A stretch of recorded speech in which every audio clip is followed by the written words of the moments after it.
WMPG, Southern Maine's community radio station, recently held an open house to celebrate their new, more powerful transmitter. Hannah spoke to Program Director Lisa Bunker about what the improved signal will mean for the station's listeners. So why are we here today? What's the event that's going on today? We're throwing an open house party today because we recently increased our signal strength and quality significantly. It was our Power Up Signal Improvement Project. It took 3 or 4 years. We had to get permission from the FCC. We had to raise money. We had to jump through 1,000 engineering hoops. But we did it. We powered up. We've increased our signal strength and our signal quality, and we're getting reports from listeners as far south as southern York County and up north to the outskirts of Augusta, and we have new listeners in central New Hampshire, so our signal is much stronger and clearer, and what we're doing today is throwing a party to celebrate. Can you tell me a little bit about maybe some new programming on WMPG? We didn't change our programming when we powered up.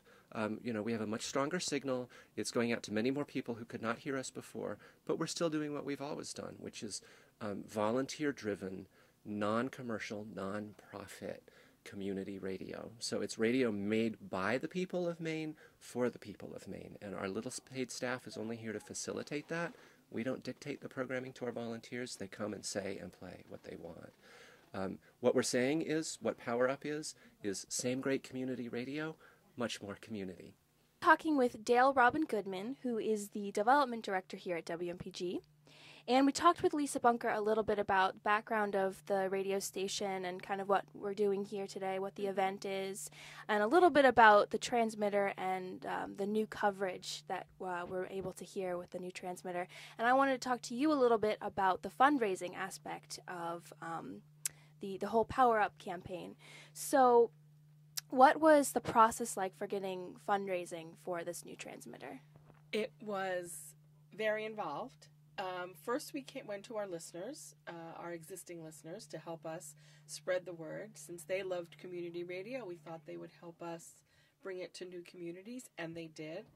We did on-air solicitations. A lot of our volunteers developed events that were fundraisers, and so there were events happening out in the community every month or two for a couple of years, and then we did a campaign of personal calls.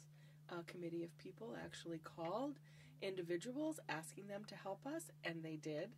And then the thing that really put us over the top, though, was a federal grant from an agency that's now gone, but we were like the last group of public broadcasters to get capital money from this agency. So we were really lucky on the timing, and that was what really put us over the top.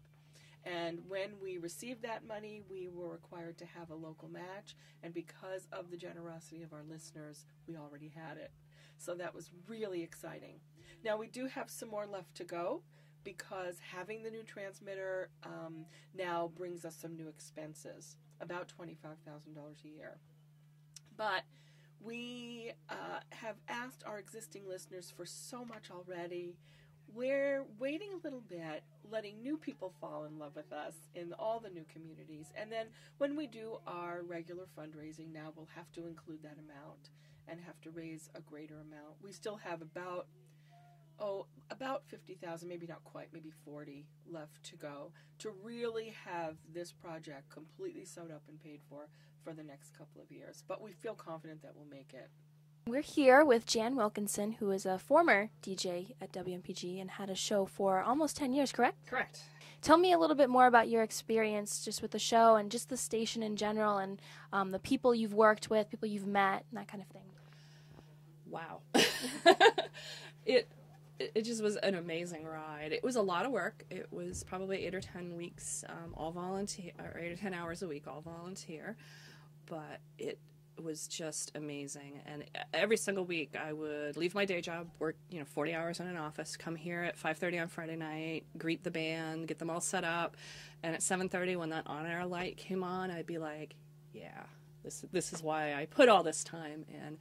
And over the years, I've met hundreds and hundreds of amazing musicians and hangers-on and producers and sound people, and Portland has an amazing community, both through WMPG and just the broader musical community and arts community, and I couldn't be happier with the time that I spent here. For Community Update, I'm Hannah Kramer.